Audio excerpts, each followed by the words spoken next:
बिछ गए सियासी विषाद, खेला जा रहा है सियासी खेल, जारी है वार पलटवार। शह और मात के खेल में बनाई जा रही है रणनीति। कौन पड़ेगा किस पर भारी, ये कभी भी सिर्फ हस्तक्षेप.com पर अमलेंदु उपाध्याय के साथ।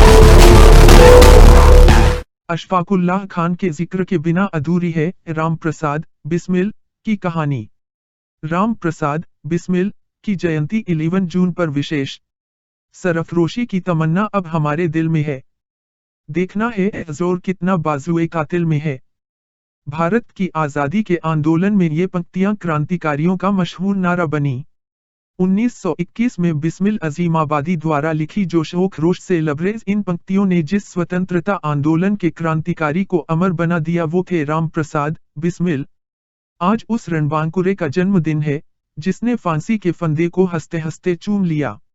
राम प्रसाद बिस्मिल भारत की आजादी के आंदोलन के क्रांतिकारी धारा के एक प्रमुख सेनानी थे जिन्हें 30 वर्ष की उम्र में ब्रिटिश सरकार ने फांसी दे दी।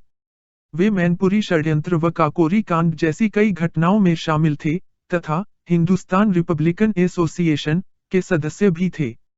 लेकिन बहुत ही कम लोग जानते हैं कि इस सरफरोश क्रांतिकारी के बहुआयामी व्यक्तित्व में संवेदनशील कवि, शायर, साहित्यकार व इतिहासकार के साथ एक बहुभाषा भाषी अनुवादक का भी निवास था। बिस्मिल उनका उर्दू तड़हल्लुस उपनाम था जिसका हिंदी में अर्थ होता है आत्मिक रूप से आहत। बिस्मिल के अतिरिक्त वे राम और अज्ञात के नाम से भी लेख और कविताएं, शायरी लिखते थे।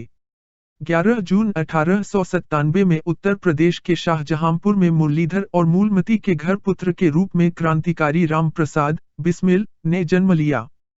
किशोरावस्था से ही उन्होंने भारतीयों के प्रति ब्रिटिश सरकार के क्रूर रवैये को देखा था। इससे आहत बिस्मिल का कम उम्र से ही क्रांतिकारियों की तरफ झुकाव होने लगा। उन्होंने 1916 में 19 वर्ष की उम्र में क्रांतिकारी मार्ग में कदम रखा। बिस्मिल ने बंगाली क्रांतिकारी शचीन्द्रनाथ सान्याल और जदुगोपाल मुखर्जी के साथ मिलकर हिंदुस्तान रिपब्लिकन एसोसिएशन की स्थापना की और भारत को अंग्रेजी शासन से आजाद करवाने की कसम खाई। उत्तर भारत के इस संगठन के लिए बिस्मिल अपनी देशभक्त मां मूलमती से पैसे उधार लेकर किताबें लिखते व प्रकाशित करते थे। 11 किताबें उनके जीवनकाल में प्रकाशित हुईं, जिनमें से एक भी गोरी सत्ता के कोप से नहीं बच सकी। देशवासियों के नाम, स्वदेशी रंग, मन की लहर और स्वाधीनता की देवी जैसी किताबें इसका उदाहरण हैं। इन किताबों की बिक्री से उन्हें जो पैसा मिलता था उससे वो पार्टी के लिए हथियार खरीदते थे। साथ ही उनकी किताबों का उद्देश्य जनमानस के मन में क्रांति के बीज बोना था। ये वो ही समय था जब उनकी मुलाकात अन्य क्रांतिकारियों जैसे अशफाकुल्लाह खान, रोशन सिंह व राजेंद्र लाहिड़ी से हुई।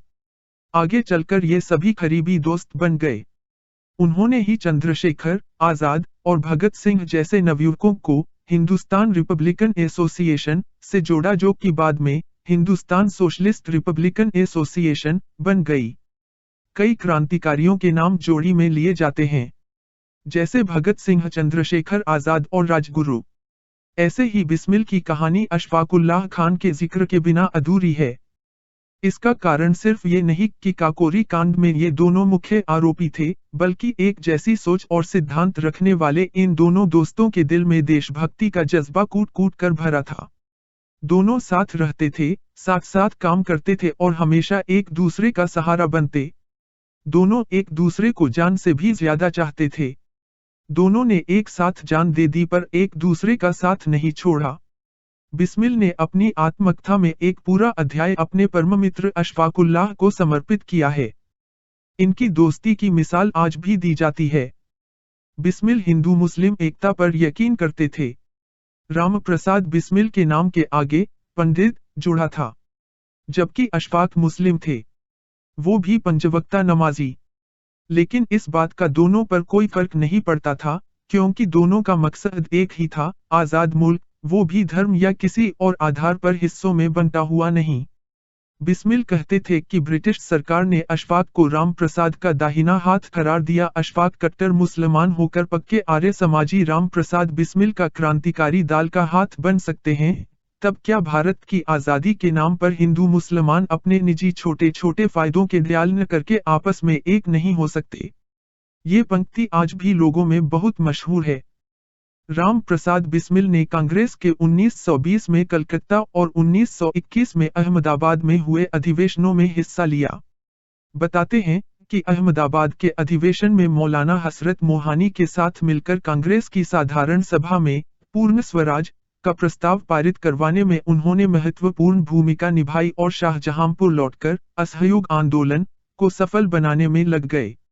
लेकिन साल 1922 में चौराचौरी कांड के बाद गांधी जी ने असहयोग आंदोलन वापस लेने का फैसला किया तो कई युवाओं को उनके इस कदम से निराशा हुई। उनमें राम प्रसाद बिस्मिल और अशफाक भी थे। गांधी जी से मोहभंग होने के बाद ये सभी युवा क्रांतिकारी पार्टी में शामिल हो गए।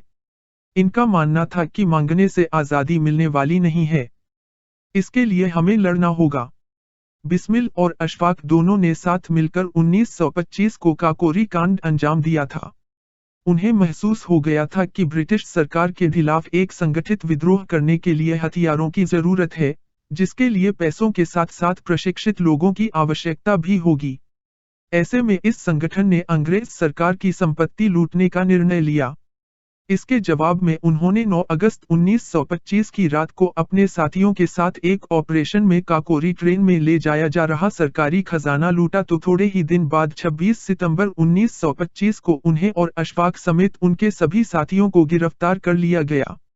उन पर मुकदमा चलाया गया जो कि 18 महीने चला और 4 क्रांतिकारी राम प्रसाद बिस्मिल, अशफाकुल्लाह खान, रोशन सिंह और राजेंद्र लाहिड़ी को फांसी की सजा सुनाई गई। इन चारों को अलग अलग जेलों में बंद कर दिया गया। बाकी सभी क्रांतिकारियों को लंबे समय के लिए कारावास की सजा मिली। लखनऊ सेंट्रल जेल के बैरक नंबर 11 में जेल की सजा काटते हुए बिस्मिल ने अपनी आत्मकथा लिखी। बिस्मिल ने अपनी आत्मकथा के अंत में देशवासियों से एक अंतिम विनय किया था, जो कुछ करें, सब मिलकर करें और सब देश की भलाई के लिए करें। इसी से देश का भला होगा। इस आत्मकथा को पत्रकार गणेश शंकर विद्यार्थी ने काकोरी के शहीद के नाम से उनके शहीद होने के बाद 1928 में छापी थी। अपनी सजा के दौरान ही बिस्मिल ने मेरा रंग दे बसंती चोला, माए रंग दे बसंती चोला गीत की रचना की। ये गीत भी आज़ादी के आंदोलन के मशहूर गीतों में से एक है। जिंदगी भर दोस्ती निभाने वाले अशफाक और बिस्मिल दोनों को 19 दिसंबर 1927 को अलग अलग जगह फांसी दी गई। अशफाक को फैजाबाद में और बिस्मिल को गोरखपुर में। फांसी पर चढ़ने से पहले बिस्मिल ने आर्डरीड अपनी मां को लिखा। ओठों पर जय हिंद का नारा लिए मौत को गले लगाने वाले इन क्रांतिकारियों को पूरे देश ने नम आंखों से विदाई दी। भारत मां के इन वीर बेटों को श्रद्धांजलि देने के लिए सैकड़ों भारतीयों की भीड़ उमड़ी। बिस्मिल और अशफाक दोनों ने साथ साथ दुनिया को अलविदा कहा और साथ ही अपनी दोस्ती भी ले गए। ए शहीद-ए मुल्क ओ मिल्लत, मैं तेरे ऊपर निसार, अब तेरी हिम्मत का चर्चा गैर की महफिल में है। शाहीन अंसारी का हस्तक्षेप.com पर आलेख। लेखिका, सामाजिक कार्यकर्ता व निदेशक, centre for harmony and peace, Varanasi हैं। वीडियो शेयर करें व चैनल सब्सक्राइब करें। हस्तक्षेप.com के YouTube चैनल में आपका स्वागत है। यहाँ आपको मिलेंगी ऐसी खबरें जो गोदी मीडिया नहीं दिखाएगा। खबरों की तह तक जाकर विश्लेषण देश दुनिया के जाने माने पत्रकारों, साहित्यकारों और स्तंभकारों द्वारा। चैनल का सब्सक्राइब करें और घंटी का बटन भी दबाएं ताकि नया वीडियो अपलोड होते ही आप तक खबर पहुँचे।